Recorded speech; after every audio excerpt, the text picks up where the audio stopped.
It's no secret that writing can be lonely work, but does it really have to be?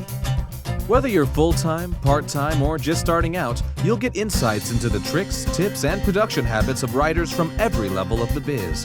From best-selling authors to those launching their first novels, you're sure to be in the company of friends as we encourage great writers to divulge and share their secrets. This is the Great Writers Share podcast with your host, best-selling author, Daniel Wilcox. Hello and welcome to the Great Writers Share podcast with me, Daniel Wilcox, where every week I hijack an hour or so of time from some of the kindest and hardest working writers around today to join me on the show and discuss everything that makes them tick, roar and bounce. Today's date is the 30th of March as of recording, which means that 4 days have passed since my first ever birthday in quarantine. It was a fun day. I was by myself for a lot of it, but I'll be honest, when you wake up and you have about 2 hours of video calls from different people, it's lovely. It's really lovely hearing from people. But sometimes you just want to get up and have a coffee and just actually have a bit of time to yourself. So there is a certain blessing in the quarantine itself. But thank you to everyone that did shout out their birthday wishes. I appreciate everyone getting in touch and saying happy birthday. Particularly at this point, I was due to have a party this weekend, and that party clearly isn't going ahead. So I'm penting up and I'm storing up all this extra energy for when that party gets rearranged after all of this is over and the world returns to something akin to normal. What else have I been up to? I have been chipping away, doing a buttload of work on the Collaboration for Authors book, which is my first non-fiction, based a lot on my experiences with collaborations over the past 5 years. I'm interviewing people who collaborate. I'm getting other voices in there. It's going to be quite a fun one. And as it stands, it's looking to be probably a good 35 to 40k, probably when it's finished. It depends how much I trim off editing, but it's been a really interesting experience to actually write some non-fiction because it's... I don't really know how to explain. For people who've not written non-fiction, it's probably hard to explain. For people who've written non-fiction, they'll get what I mean. But I feel like it's easier because you're trying to convey literally just your own thoughts, and there's not so much pressure in terms of entertaining people. Obviously, there's an element of entertaining within non-fiction as well. But when you're writing fiction, you're writing for a very specific, wide audience, whereas with non-fiction, you're writing to solve someone's problem. So as long as I'm putting my experience over and providing some things that are helpful, I feel like there's a little bit less pressure. But, you know, we'll see how that actually translates when the book goes live. I haven't got a specific date in mind for publishing it yet because at the minute I'm just getting to the end of that first draft and then there'll be some work to come in the future, but I'm probably aiming for somewhere around the end of May, maybe June time, which quite a quick turnaround, but you know, we've got a buttload of time at the minute in quarantine, so find a way to make it work. I'm also chipping away at the plans for my horror series, which I've not said too much about yet, and I promise that I'll talk a little bit about that at some point in the future, but that's my experiment that I'm playing around with, trying to... I'll keep quiet on that one, but I've got some ideas, and I will share them once I've got them a bit more substantial and in line for you, so there'll be hopefully lots of stuff to learn from. Today's guest is Jonathan Yanez, who is the author of such non-fictions as Get It Done, and who is a science fiction author who has been absolutely killing it and expanding far beyond looking at expanding far beyond the realms of the actual fiction itself. The conversation we go into his current search at the minute to move things into film, video games, all the different sort of rights and licensing options, how that's all going. We talk a lot about physical health. He is he's a part-time personal trainer. So he is ideal to talk to about how you can stay fit and healthy, particularly at this point with coronavirus, but also just generally as writers, because writing is a sedentary sport and physical health plays a large part into your mentality and how you can actually keep going on the days when it feels hard to do. We talk about failing early and failing often and failing forward. And Jonathan, being the competitive soul that he is, we go into our first ever on-the-air challenge, which is, can he perform the fastest ever Quickfire Round? And it's quick. I'll be honest, it's quick. I'll let you listen a bit later and see how fast just exactly that is. But it definitely sets a precedent for other people who want to give it a go. I'll be trying to convince future guests to see if they want to take his high score. And we'll see how that goes. But that was definitely interesting. No new patrons this week, but once again, you can join over at patreon.com/greatwritersshare if you'd like to get more behind the scenes content, if you'd like to get ad-free episodes and support the show for just as little as a single dollar a month. The winner of March's monthly giveaway, which was the book Becca Syme's Dear Writer You Need to Quit, will be pulled right now. I've got everything loaded into a random name generator, and I'm going to click a button and draw the winner. So hopefully the mic picks this up. I'm going to do an extra loud click just for emphasis. And congratulations, Ian J. Middleton. You are the winner of Becca Syme's Dear Writer You Need to Quit. I'll get in touch and I will find a way to ship that over to you. And that should hopefully be in your postbox within a week. Fingers crossed. Depends how the postal system's working at the minute. But yeah, congratulations, Ian. Anyone who wants to enter into next month's, which I will be announcing the book next week, then please just hop on over to www.patreon.com/greatwritershare and you can get involved in the monthly giveaway over there. Last week's question was, how have you found positivity in the unlikely places while adhering to the quarantines? We had a few good responses. Got one from Meg Cowley, who says, it's been so sunny and I haven't spent this much time outside in the garden since summer. So it's been super nice to be able to get outside in the sun, even if life as we know it is collapsing. And I completely agree. I find it incredibly ironic, particularly people who are in the UK. And I'm not sure how the weather is everywhere else, but we've had our first proper full week of sun, and it's been glorious. And the sunshine came pretty much the day that Boris Johnson announced that the UK was going into lockdown. So I don't know what kind of irony that is, but I've had some nice walks and sort of spent a bit of time in the garden as well, which has been lovely. Holly Line says, my neighbourhood is usually really quiet, but this week it's been vibrant with kids playing out and neighbours chatting over their fences. It's so lovely to see community spirit while still observing social distancing. So I'm assuming that the kids are hopefully staying within their gardens or away from each other. Yeah, definitely. I've seen a lot of people actually talking and stopping by at fences and talking over to people, which has been quite nice to observe in my street as well. Josh Groskopf, sorry if I've actually butchered your name. My son decided to make an appearance in a video conference while wearing a shark bathrobe, which I absolutely love the idea of that. I'm hoping it was something similar to the video that got released a year or two ago of the guy being interviewed and his two children coming in the back and the nanny ushering them out. What would be great is if you do have footage of that video and you could just add the Baby Shark song over the top. That would be absolutely awesome and something I definitely paid to see. So thank you everyone for sending those in. My question for you next week, based off of the subject of this interview, is how do you incorporate exercise into your writing routine? Feel free to go over to the Facebook group at facebook.com/groups/greatwritershare or the Patreon page. All the links are in the show notes. And you can also tag me at WilcoxAuthor or use the hashtag GreatWritersShare. Now, without any further ado, I'm going to dive into the interview with the one and the only Jonathan Yanez. Enjoy.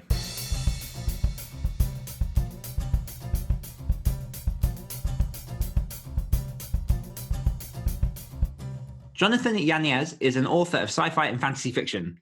He's a creative mind behind the Forsaken Mercenary series and the Gateway to the Galaxy series. He is also the author of the non-fiction Get It Done, hard-hitting motivation for authors, which I would highly recommend. This is not where Jonathan's skills end, however. He is also a former personal trainer, a part-time model, and an all-round inspiring guy. Jonathan, welcome to the show. Dan, thanks so much for having me on, brother. No worries. I'm excited to get you on. Just to come back to that little part in the intro, I did read Get It Done. I believe it was probably about 2 years ago, and it came at a point in my author career in which it was very, very useful because it was around the time that I was in the day job. I was writing, but after, I think I was probably about three or four years into writing and balancing it around the day job. And it was one of those moments I think everyone has where you suddenly go, do I continue? Is it worth it? How do I find that productivity again? And in reading that book, and I blazed through it, and it had some fantastic nuggets in there. And it really gave me that kick into pushing harder and harder and harder. So I want to say personally, thank you for that. But then also to turn that into a question, how did all that journey start for you? What made you sit down and go, okay, I'm a fiction writer, but I'm going to start looking at this non-fiction for authors? Well, Dan, I'm glad that my words were able to help you out. I feel like coming from like a personal training standpoint, a lot of times I can relate my author life to the same principles used in the gym or personal training. And one of the foundation pieces is just that you don't give up, right? So I only train 2 clients now because my author career has really taken off. And I probably wouldn't train anymore at all, except that I know I'm so driven to get things done that if I didn't have clients who I knew were going to be at the gym, I probably would even work out less just because, I'm working on that next book or that next project. So with Get It Done, I just wanted to help motivate people and just tell them like, hey, you're not alone. Like everybody's going through this. Like the only way that you should be disappointed in yourself is if you give up. But if you get like bad reviews, if you have an unsuccessful launch, if you can't just finish a chapter, that's fine. You just got to keep on trying, right? The only way that you could be defeated is if you give up. That's it. Definitely. And one additional question on writing the actual nonfiction side of it, because I'm a massive fan of irony, and I love the idea that this project could have taken you 4 years to write a book about getting it done. Was it a slow journey to write that book, or was it very much you lived your mantra when you wrote it and it was get it done, boom, I've written this book? No, for sure. So in all fairness, though, Get It Done is a short book, and I intentionally made it short because I didn't want somebody, sitting down for hours or days on end, consuming this content before they were able to implement it. So it's a short book. It's only 15,000 words, but I write my own personal schedule is writing 4,000 words a day. So I was able to write and finish that book within a week.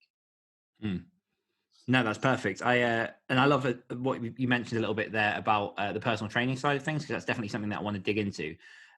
Because, I mean, how long have you been in the personal training game? When did that all come around? And what are some of the lessons that have crossed over into your author business in relation to that? Yeah, so let's see. 8 years ago, I quit my job to write full time. And as we all know, when you start writing full time, you're not making a whole lot of money when you first start. Unless you have like a lightning strike, right? You hit it big all of a sudden out of nowhere, which didn't happen for me. If it happened for you, No. people listening out there, yeah, I know you, but like anybody else listening out there, congratulations. Yeah. But so 8 years ago, quit, started working, not bringing any income, just writing, and then I knew like, hey, I needed to bring in money some way, so I started personal training, and then I did personal training for about 2 to 3 years. And then I realized like, hey, I'm starting to bring in some more income. I'm going ahead and quit. Still like personal train, a couple people on the side, but move more of my time and resources to really like making this author thing work. And then it wasn't until 5 years in, so we're saying now like end of 2017, that thing's really picked up. It was that 5 year mark. I don't know if 5 is a magic number, but I've heard it from other people as well. It's like 5 years of just like working on your craft and grinding, not taking no for an answer, just getting up, those 5 a.m. mornings to get work done.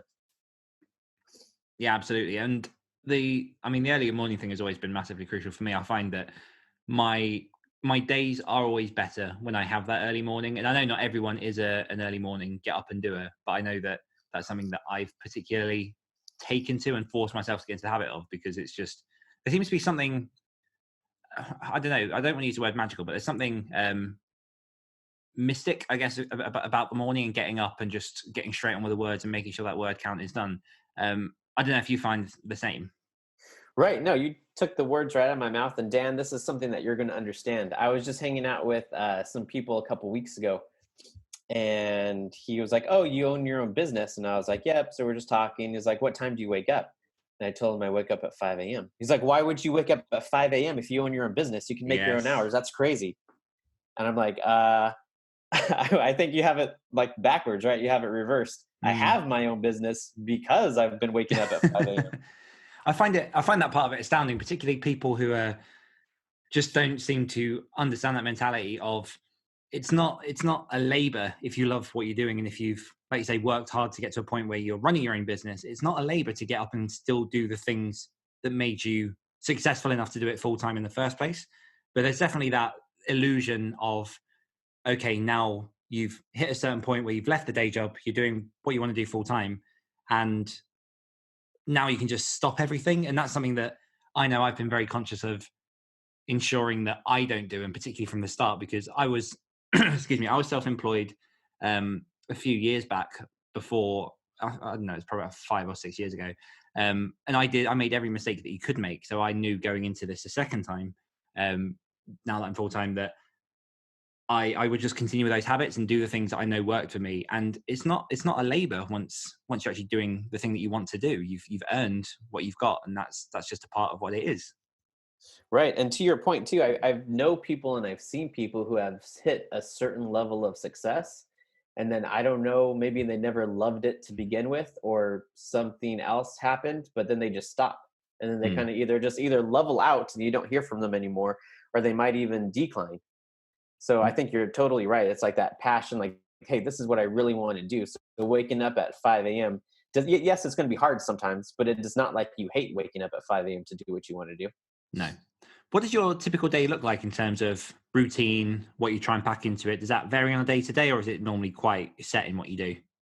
It's pretty set. So I do 6 days a week. I wake up at 5 a.m. to write. So Monday through Saturday. I hit 4,000 words a day, and I've been using sprints. So usually I can hit 1,000 words in maybe like 20 to 30-minute sprints. Hmm. And then I'll take a break, grab some coffee, go let the dogs outside, whatever, come back and do another sprint. And about 8 o'clock is when my wife and my daughter have their day starting. So I stop working and go hang out with them, make breakfast. And then usually by that time, I have the bulk of my work day done. I might still need to get like another hour or two here or there to get another sprint that I didn't finish, or answer some emails, or for like an interview. But that's about it. Nice, very very simple routine. Because one thing that I'm one thing I'm conscious of trying not to do during this interview is to link this back to coronavirus and everything else that's going on at the minute. Because obviously, in terms of society at the minute, there's a lot of turbulence. There's a lot of people who haven't done the work from home thing before. There are a lot of people that aren't sure of how best to exercise during this time. So I'm trying not to go too deep down that path, but I'm sure that we'll touch on this somewhat as we go through, because obviously this is relevant to people right now. Has your routine in any way been impacted by what's currently going on with coronavirus? So I guess just in two ways, one more so than the other. So, I mean, there's no more gym. So I still was training 4 times a week. So I'd Mm. work out with my clients, and then afterwards stay to do maybe like another 20 or 30 minutes of cardio for myself.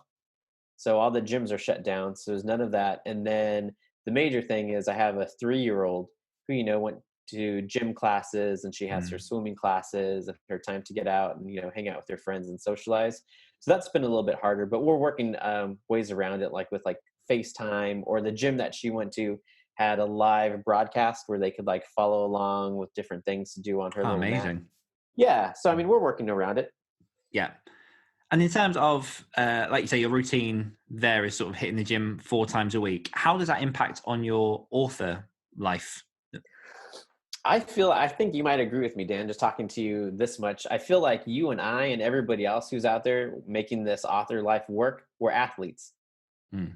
Like, it's true, right? You got to take care of yourself, because if you don't take care of yourself, if you're not eating correctly, if you're not exercising, if you're not getting outside to get that vitamin D, you're going to suffer either mentally or physically.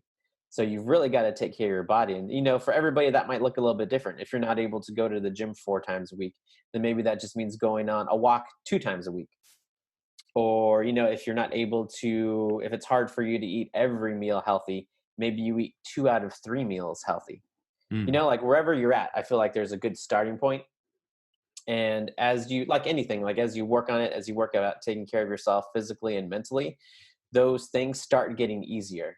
And it's not necessarily that those things all of a sudden change and eating healthy is easier or working out is easier. It's just that you're getting stronger. What's the motivation that will kick people into the gear? And the reason I do ask this is I'm conscious of what I eat, and I eat, I wouldn't say healthy as I could, but I'm conscious of trying to eat the healthy things, the whole foods, getting all the nutrients, everything else that you need. In terms of exercise, I cycle into town where I live. So that's about a 4-mile bike ride into town and a 4-mile bike ride home. So I'm doing some kind of cardio every day. What I'd love to do is get to a point in which I'm doing more strength training and more, my mind's gone blank. What's the opposite of cardiovascular? It is strength, isn't it? Yeah. You're talking about like lifting weights? Yeah. Some Yeah. more of that. Obviously more difficult with things as they are at the minute.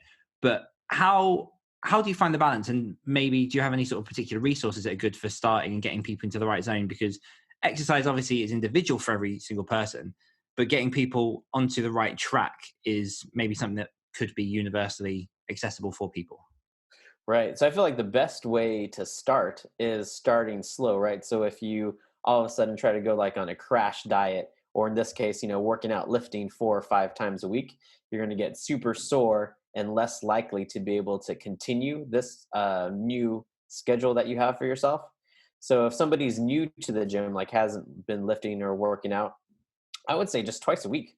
Just start with twice a week, just maybe 45 minutes. Are you familiar with Jason Statham? Yes. So I was reading an article saying that when Jason Statham's preparing for a role, he only does 45 minutes at the gym. What? Yeah, and he looks great. So he does 45 minutes. And the reason that he's able to do 45 minutes is because he's eating super clean. But then also with that 45 minutes, he's making his time count. So I can't tell you how many times I've been at the gym and there's somebody just sitting on a machine, checking their Facebook, Instagram, Twitter, Snapchat, TikTok, LinkedIn, like you name it. And I'm like done with one set, and then they're just still sitting there, haven't done something else, right? So I would encourage people, like when you do go, make the most of your time. So it doesn't mean like racing through different exercises, but it means that, on a consistent basis, doing a set and then maybe waiting until your muscles recovered 20, 30 seconds and then doing another set. But yeah, I would say just start slow wherever you're at. So if you're new to the gym, I'd say 2 times a week, 45 minutes. And for a lot of people, that kind of takes the burden off them, thinking that like, oh no, I have to go 5 times a week for an hour and a half each. No, it doesn't have to be that way. It's amazing how much that crosses over, because it's similar with writing in terms of when you're trying to write big chunks. Like you mentioned earlier, obviously you do sprints. Sprints is something that I definitely do as well, in which you break down that 4,000 words of your target into sizable chunks that you can actually access. And obviously that's similar with the gym. I'm very similar in that if I find myself overwhelmed, I will just step down and go, okay, 15 minutes of this, 20 minutes of this. And it's amazing how much that does cross over, not just with writing, but just with pretty much everything in life. Oh yeah, for sure. And you said something earlier too in our conversation that really struck me. You said that in a previous job, you felt like you had made every mistake in the book.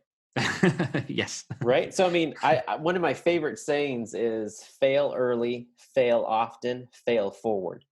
I love it. Right. So, I mean, even at the gym, like, sure, you might not be able to the first day one, lift as much weight as you want, but that's fine.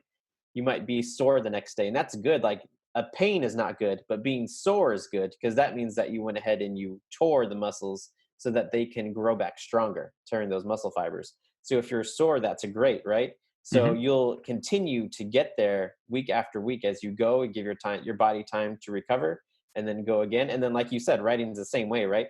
Like every single time we sit down, as you're starting this new routine, if you have, let's say sprints, if you haven't started sprints yet, you might not hit, that first 20 or 30 minutes. You might get distracted, or you might catch yourself going back and editing, but that's fine as long as you learn and you're better and better the next time. Like I tell myself all the time, if with each book I write, if I could only get 1% better, then that would be enough, because I'm going to keep on writing until the day I die. I'm not going to give up. So if you can just get a little bit better and a little bit better and fail forward every time, you'll get there. Have you read James Clear's Atomic Habits? No, but I want to, just hearing the title. Definitely. I mean, I think if I'm right in thinking, that book definitely mentions the sort of 1% net gain on everything you're doing and what that stacks up to. That's a massive way to definitely push forward. I'm going to write it down. Can you give me that name again? Yeah, it's James Clear, Atomic Habits. Got it. And everyone at home, please make sure you're writing yours as well. But I'd love to also, so we've spoken a little bit about obviously the benefits of exercise, some of the ways that transfers over into writing. And I mean, I think people who listen to the show will notice the last few episodes, I've gone very, very heavily into mindset with people, but mindset seems to literally be everything when it comes to actually getting it done, particularly with creative endeavors. One thing that I would love to do is flip the question slightly on its head and ask you, how does it impact your writing when you don't get the exercise that you want? I feel sluggish. I feel a little slower. I think there's a methodology behind you look good, you feel good, you do good. So when I know that I'm not living up to my potential, or that I missed a gym because I was binging The Witcher, because who hasn't? It's a fantastic show. Yeah, I loved it. I think that he would make a good Wolverine. That's a separate conversation. But a lot of people are like, no, he can't be Wolverine. I was like, I could see that. Okay, I could, yeah. But sorry, that's not the point. So the question was, so I would say that when I am not living up to my potential, like what I know I'm capable of doing, it's definitely a mind thing. And then hitting the keyboard with those, depleted energy levels when I am not getting exercise and I'm not working out, when I'm not eating healthy, it definitely makes a big difference. Exercise people. I want to flip this around a little bit and move away from exercise and non-fiction and look a little bit at your fiction stuff, because as we were saying before we actually started recording, your fiction, first and foremost, fiction is where I believe you started your journey. What is it about the sci-fi genre and the fantasy genre that you enjoy writing in so much, and why is that where you're making your claim? No, I just don't like rules. I don't know if you're a big rule person, but I don't like rules. So I know, so even writing that nonfiction book was kind of hard for me. But again, I mean, I was able to do whatever I wanted. But just like going into fantasy and sci-fi, it's just that anything is possible. Like if I was a painter, I would have a blank canvas in front of me, and then anything that I wanted to create would be possible. And that's what fiction and science fiction is for me. It's having that blank slate. There's no rules. Like the only rules that live inside your book or ones you create. So you can do anything that you want. And it's just freedom for me.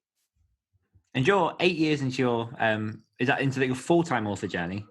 Yeah. So 8 years ago, I went ahead and quit my full-time job, cashed in my 401k, put my back against the wall, and just told myself that this was going to work. Amazing. Congratulations. Because I did read that somewhere as well, that you said that you left yourself no safety net at all. You just went for it. Yeah, I went ahead and I burned my boats, and I just told myself, I just gave myself no other option besides that this had to work. Okay. I'm imagining that a lot of people listening will be hearing that and going, how is that even possible? I know that for me, I was very similar, that I probably should have saved a lot more, but I got to a point with my job where there's a bit of a mixture of I was ready to leave, but also they gave me reasons to leave. And I took that plunge, and luckily I'm coming up to 1 year now, so I'm doing okay at the minute. But what did that process look like for you? How did you get to a point where you could confidently go, right, I'm going to jump in, I'm going to take this risk, I'm going to make it work? How did that look? I mean, there was a lot of factors. One of the factors was I was working at a job, and I'm pretty motivated and driven. Like I want to do well. And I saw my boss and what my boss was doing, and I had zero desire to have his job. And I just thought to myself, like, if I don't even want my boss's job, so I don't want a promotion, then what am I doing here? And I just kept on hearing those statistics. I'm sure you've heard them too. It's like 7 or 8 out of 10 people hate their jobs. Yes. It's And painful. I just told myself, yes, it's so sad too. And I heard a quote somewhere saying that there's great things waiting for you on the other side of fear. Yes. And I just thought to myself, like, I'm afraid to quit because I'm afraid, that I wouldn't be able to make it, that I wouldn't have any money.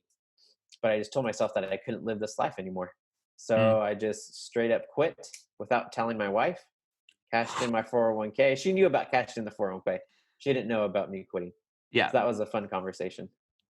So yeah, but since then it was just, I would say 8 years worth of struggle. But you know what, when you're doing something that you love, yes, it's for sure, it is struggle, but it's like a good type of struggle because you are doing what you're meant to do. How do you keep social and ensure that you don't go into, ironically, full isolation when you're taking that step and starting out on your author journey?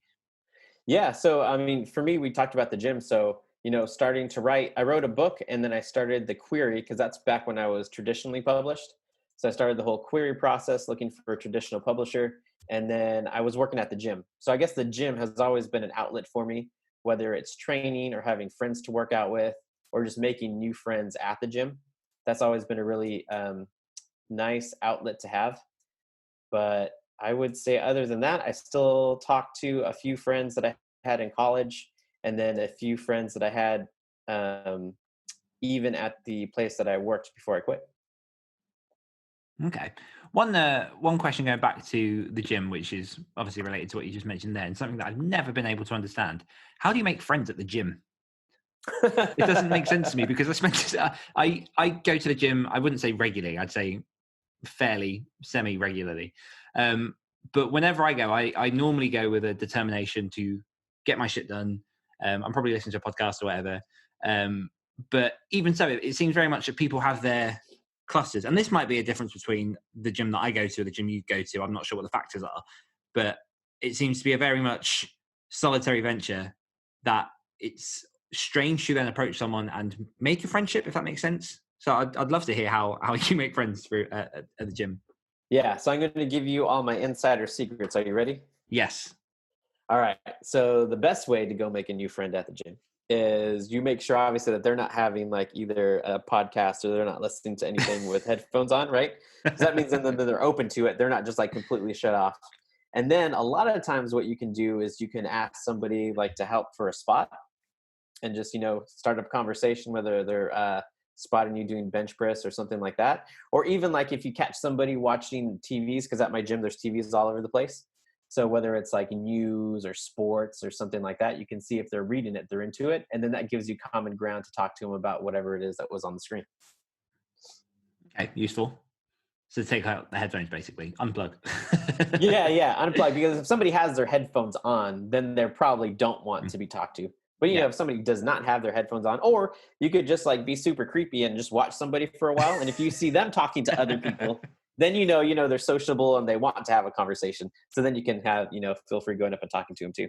Yes. The irony there is that the only reason I started putting in the headphones was because it was very, very quiet. But I might have to, once the gyms get back open and all this is over, I might have to give that a go, re-listen to this episode and head back to the gym.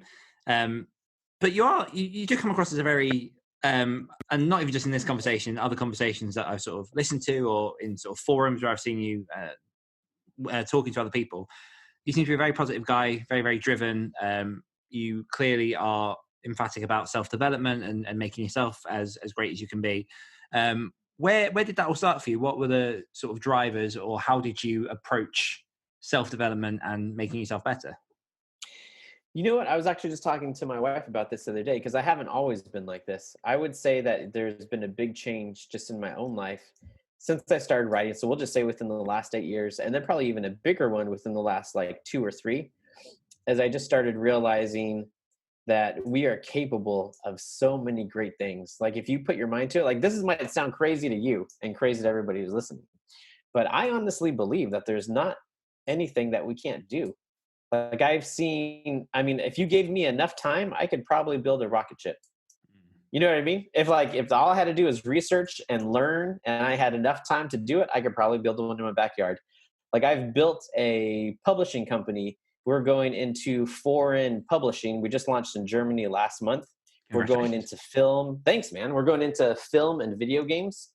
And I think a lot of people kind of give themselves the excuses. I've heard this from so many indie authors. For whatever reason, they feel like, okay, I'm capable of writing a book, publishing a book, launching it, and doing that well to make an income. But for whatever reason, then they start making excuses or drawing a line in their mind saying like, oh, but for audiobooks, I'm going to wait for somebody to approach me. Or for like film, right? For film, don't I have to wait? Hollywood has to come to me, right? And I'm thinking to myself, like, why are you doing that to yourself? Why are you just putting yourself in this box that this is only what you're capable of doing, that you're not capable of doing anymore?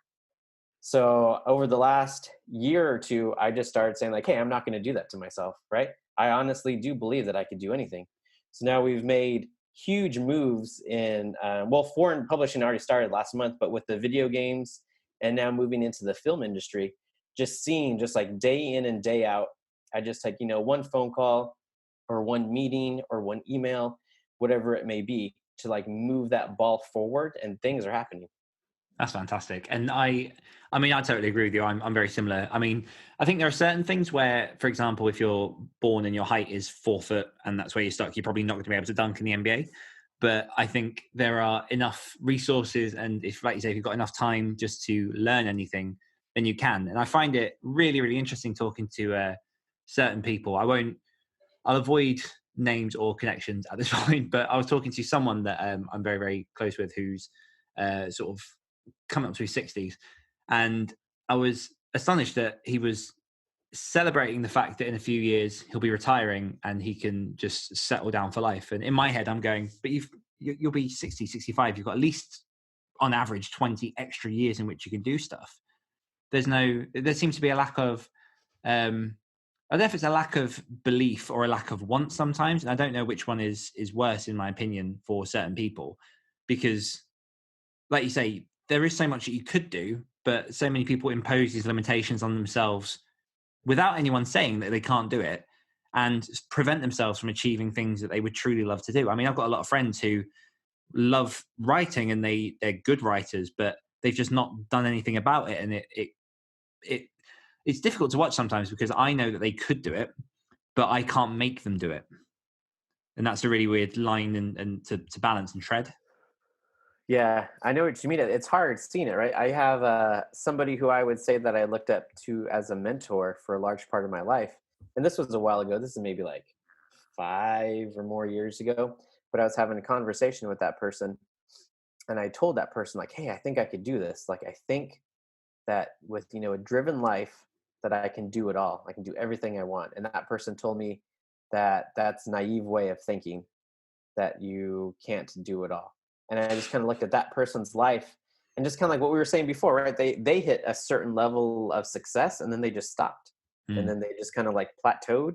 And if that's what they want, I mean, more power to them. Like what you're saying, right? We can't want it for them. Yes. Like I know that person's capable of so much more, but it's like the Matrix. I can only show you the door. You have to walk through it. Yeah. I think the interesting part about that. Go on, sorry. Yeah, go ahead. Now, I was going to say, the interesting part there is, even though he's not living your life, he's directly trying to affect what you can and can't do, and essentially offering you a chain to wrap around your leg. I think people want to tell you in life what you can't do, because somewhere along the line, somebody told them that and they believed it.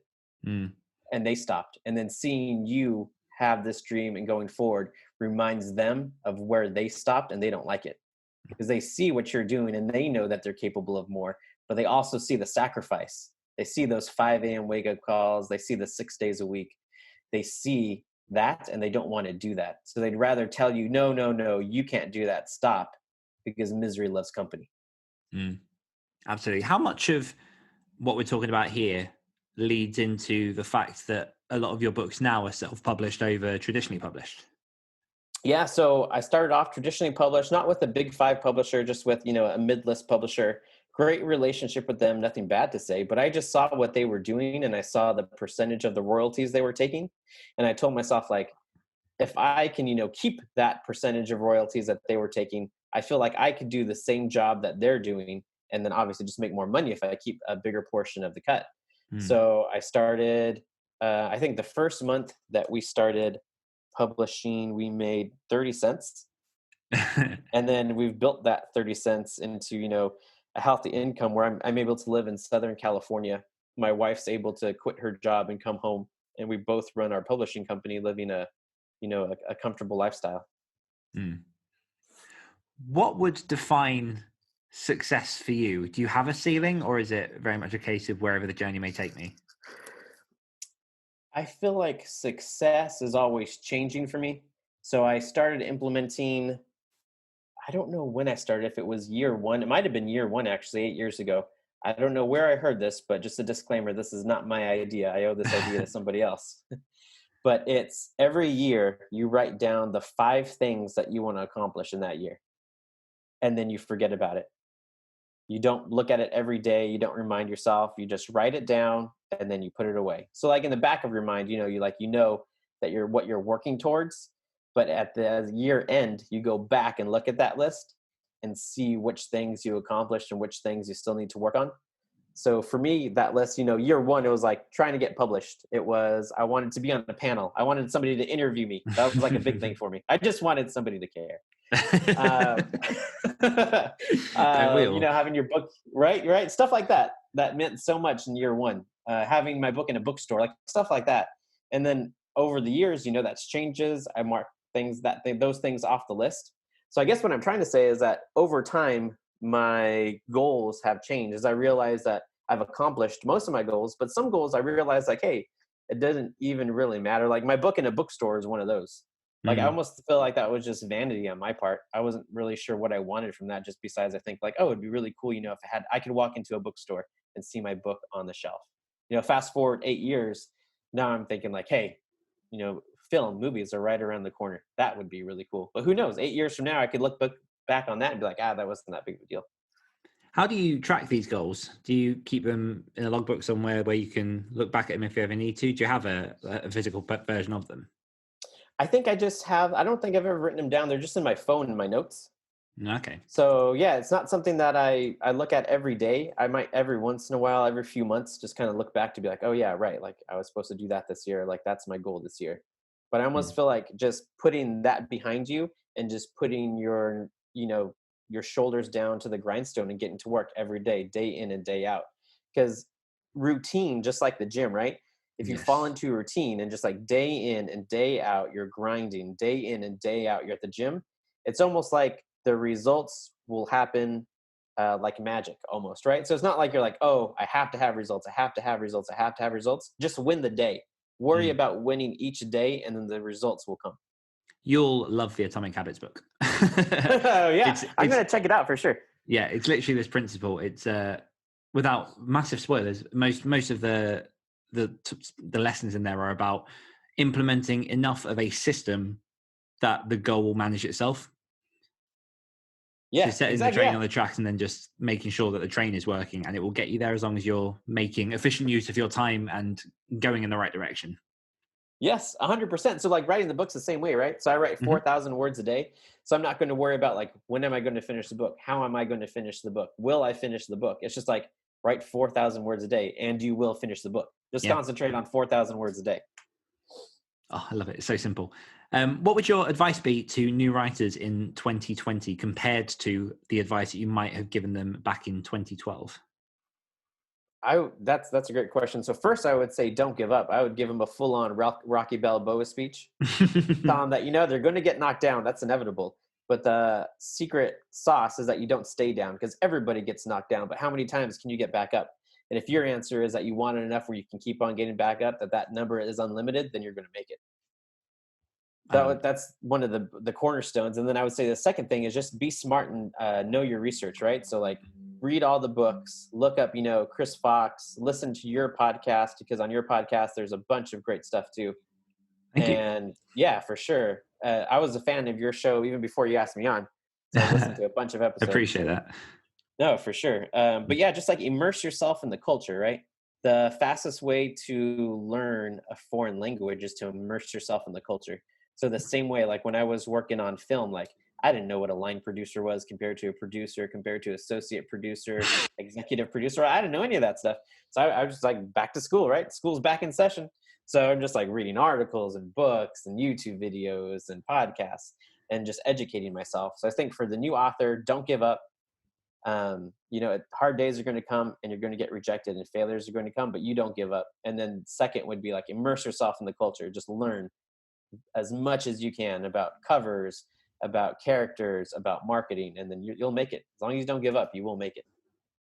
Fantastic. What is your main method of input when you're looking into getting into an arena? So say it's obviously at this point film. Is it books? Is it podcasts? Is it how do you get that information? I would say it's all the above.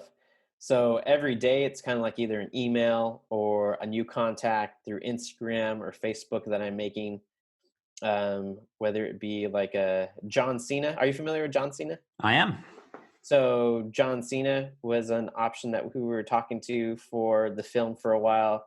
LeBron James, different directors, the writer from Doctor Strange and Dune. Oh, wow. These are like different people that, you reach out to, you make connections, you provide value with your product. I would say doing it all, right? Articles, podcasts, every free minute I'm spending pursuing this avenue. And again, it's not like it's happening easy. I've been on this trail for 9 months, but I wouldn't imagine 9 months ago that I would have had a call this week with the person who wrote Dune and Doctor Strange. That's incredible. That was that was a wake up call. I'm like, wow, I guess we're getting there. Things are happening. I think particularly with the digital age and how easy it actually is to connect to anyone when you get the right addresses or contacts, it's definitely one of the things that I found in just podcasting itself. And I think I've said this on the podcast before. I highly recommend anyone who wants to get into this space, so just jump into this space. It's never too crowded. But the amount of people that I have managed to talk and connect with just simply by reaching out and asking. I mean, I'm not sure when this episode exactly will air yet, but it will either be last week or the week before. I had Jonathan Jans on the show, who's a horror author who is one of my people that I absolutely love. And to think it was as simple as just reaching out on Twitter and being like, "Hey, do you want to come on the podcast?" And him going, "Yeah," and then getting a chance to sit for an hour and a half with someone who's an inspiration must be very similar to your experience with the guys you've been talking to. And there is an element of it can be easy if you just approach it in the right way. 100%. And I feel too, like, even if you do get shut down, like, no might not be a no forever. No. So right, for sure. So I had I pitched this film idea to somebody about 6 months ago, and they were super nice, took the call, all that stuff. Again, really nice, nothing bad to say, but they're just, hey, at this time, we're not in this position to be able to do anything with it. Like, best of luck. Let's fast forward 6 months. Now this person is asking me, because I picked up so much steam in this project has moved forward over the last 6 months. So now this person sees all the work and where it's come, and now this person's asking for a meeting. Have you ever gotten to a point where you felt like giving up? I'm trying to remember. One point really sticks in my mind. It's not about writing. It's about working out. I don't usually do CrossFit, but I was traveling, and I was with some friends, and they do CrossFit. So I was working at CrossFit, and it was brutal. Like, it was a hot day, and CrossFit was done in this like warehouse out in the middle of nowhere, like a steel barn. So there we are, just like sweating buckets. We're like half hour into this exercise. It's mostly cardio. I'm dying. My lungs are breathing. Can't breathe. And I think to myself, maybe I should stop.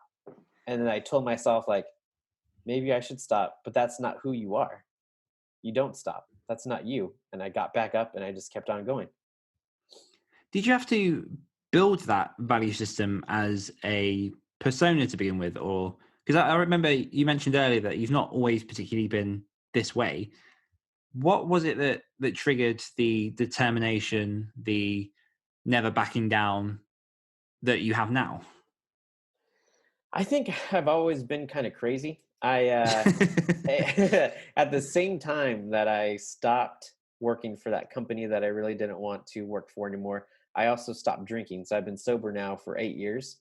And I feel like the alcohol, for me, not for everybody, but for me, the way I was using it was to blankets, kind of look over, kind of numb myself to a lot of that get up and go of like who I was. So I was in a job that I didn't really like. I was drinking all the time, and I was kind of using that as a crutch to just be complacent in life. So when I took all that away and stripped that back, and there was no fallback of, going out for drinks or fallback of me being numb, I really just had to look at myself, in the mirror day in and day out, and then do something with all that energy and all that time that I had. And I think from there, that was the beginning. And then it was, listening to surrounding yourself with a tribe. So I'm big into wolves. I love wolves. My readers group on Facebook is Jonathan's Reading Wolves. I have wolves in all my books. That's my brand. So I always think to myself of just surrounding yourself with those hungry people, with those people who are pushing forward, not the people who are telling you, you can't do it because somebody told them that years ago, but those people who are all striving to be better. And the more and more I've surrounded myself with that strong pack of people all headed in the right direction, I feel like that's fed my fire even more. They say that you are the product of the 5 people that you spend the most time with. Have you carefully selected those 5 people for you? Who are they in your example? Oh yeah, for sure. So I mean, the biggest one is my wife, because my wife and I both work from home now. So she quit her job at an advertising agency in January of 2019. So her for sure, her first of all. So it's every day we're just like, hey, I read this. Oh, did you read that article? What do you think about this? Just feeding ourselves and making ourselves stronger, and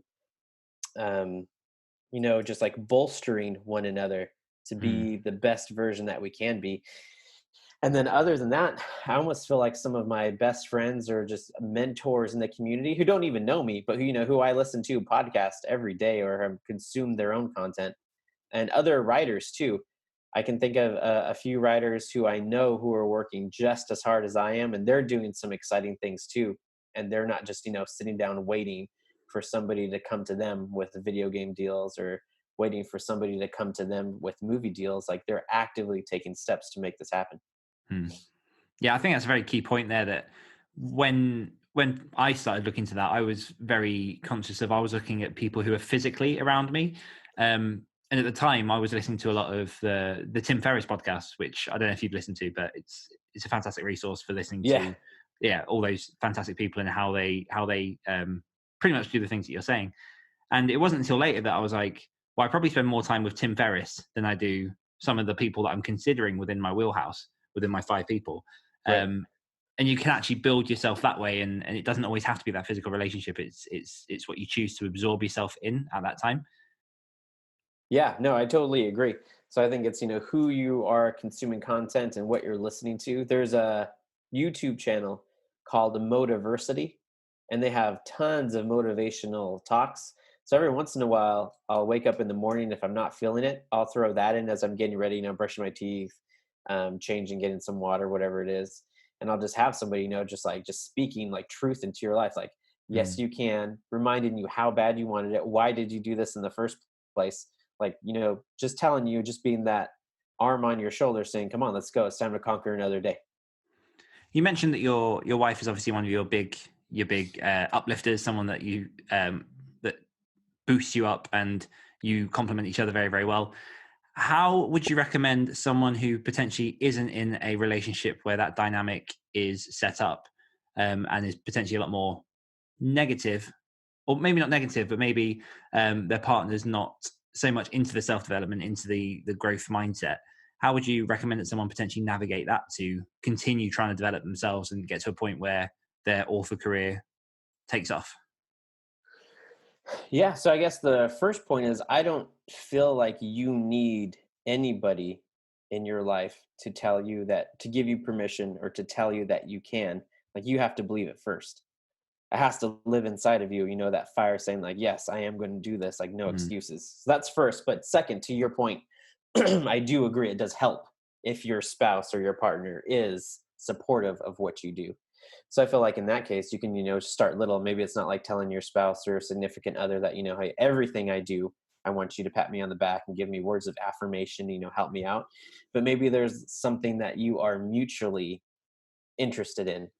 So whether it's eating healthy, maybe it's a certain subject that you're interested in, maybe it's sports, but I feel like it's finding common ground first that you can encourage each other in, and then have that bleed into other aspects of your life. Perfect. How do you reward yourself when you've completed a project? I'm a bad person to ask this question to. My wife and I joke all the time because I really don't like things. I don't know what it is. I really don't like things. Like, I usually reward myself by just starting the next project.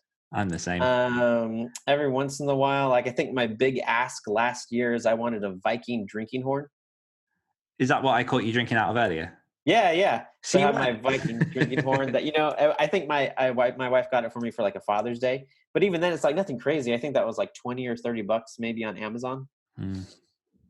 Yeah, I think you get to a point where, or for certain people, I know it's the same with myself, where certain material possessions aren't what I'm in this business for. And I'm the same. There's nothing where, like, it would be nice if I could say to myself, once I've completed X, I can get myself X. But I think I'm the same as you. I'm very much a case of, okay, I've finished one thing. My treat now is to get started on the thing that I've been wanting to get to, but couldn't because of the other thing.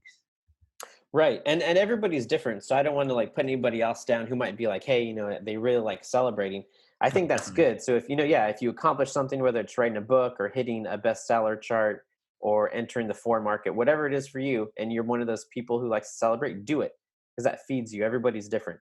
So I would say go celebrate. But the key is not sitting in that celebration, right? Because the next day it's time to get back to work. Absolutely. What would your profession be if you weren't a writer? Probably a personal trainer. Full-time. Yeah. Yeah. Nice. And since we're coming up to the end of our time and we have the quickfire round to go yet, I will ask my final question. I ask, which you can take this whichever way that you want, which is, why do you, Jonathan Yanez, write? because it's what I was born to do. Simple. I love it. Okay. We did mention before we started recording that you wanted to take an attempt at making this the fastest quickfire round that we've had, which I am going to set the standard now. I've got a stopwatch in front of me, and I'll be able to give you a time at the end. Are you familiar with Top Gear at all?